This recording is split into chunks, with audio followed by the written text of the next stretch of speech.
Boker Tov Umvorach. Toujours dans les halachot de Purim. Le jour de Purim, on doit lire au Sefer Torah la paracha de Vayavor Amalek, qui figure dans le maftir de Parashat Beshalach. Normalement, toute lecture de Torah ne doit pas être constituée de moins de 10 psukim. Donc il faut au minimum 10 psukim. Pourtant, la paracha de Vayavor Amalek, jusqu'à la fin, elle est que de 9 psukim. Qu'est-ce qu'on fait? Le dernier pasuk, on le répète une deuxième fois. Milchama Lashem Ba'amalek Midor Dor. C'est ainsi qu'on a 10 psukim.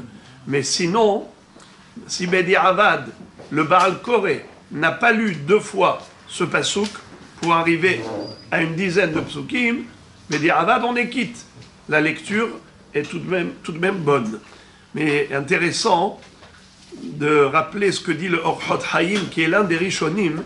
Il dit pourquoi cette paracha de Vayavor Amalek, elle n'est constituée que de 9 psukim, pas 10. Intéressant. Il dit que Akadosh Baruch Hu a dit que tant que Amalek existe dans le monde, ni son nom, ni son trône ne sont parfaits. C'est dans cette paracha de Vayavor Amalek où il est dit Kiyad al-kes yah milchama lashem ba'amalek midor dor.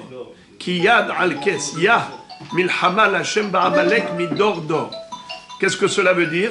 Kiyad al-kes yah. Akadosh Baruch Hu a levé sa main pour jurer, pour prêter serment, que tant que Amalek est là, alors le Shem Hashem, au lieu d'être Yudke Vavke, il n'est que Yudke. Yad al-Kes Yah. Yudke, au lieu de Yudke Vavke. Il manque 2 lettres du tétragramme. Et également, Kes. Kes, qu'est-ce que ça veut dire Kes? Kaf, sa mère, c'est le Kissé, le trône, le siège.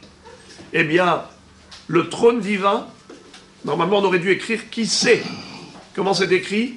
Kes. Il manque le Aleph. Le Yudke, il manque le Vav et le He. Eh bien, que je vous dis, à cause de Amalek, ni mon trône, ni mon nom ne sont complets, ne sont parfaits, eh bien, même sa paracha ne sera pas parfaite. Il n'y aura pas de 10 psukim, il n'y en aurait que 9. Car le chiffre 10, c'est le chiffre de la perfection.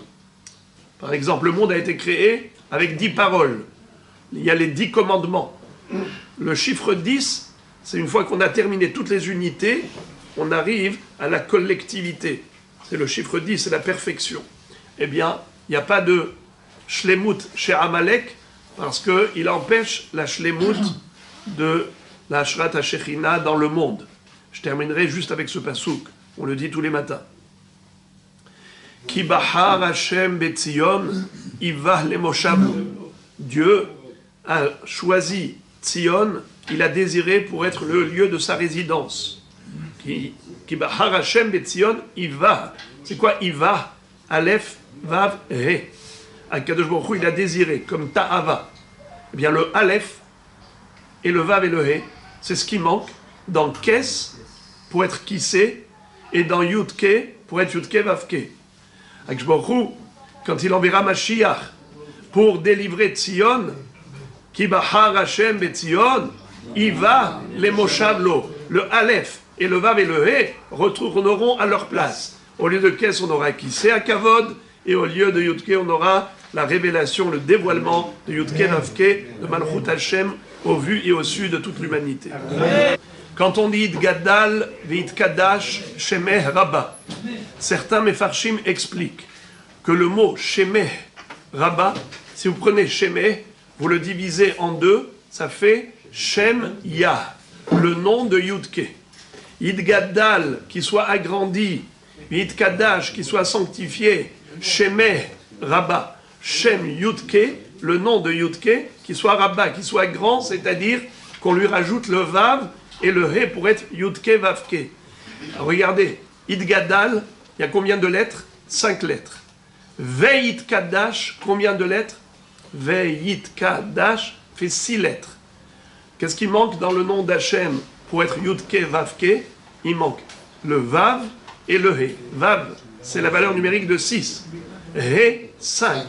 Idgadal, Veit Kadash, c'est le 5 et le 6. C'est exactement ce qui manque pour devenir Shemeh Rabba.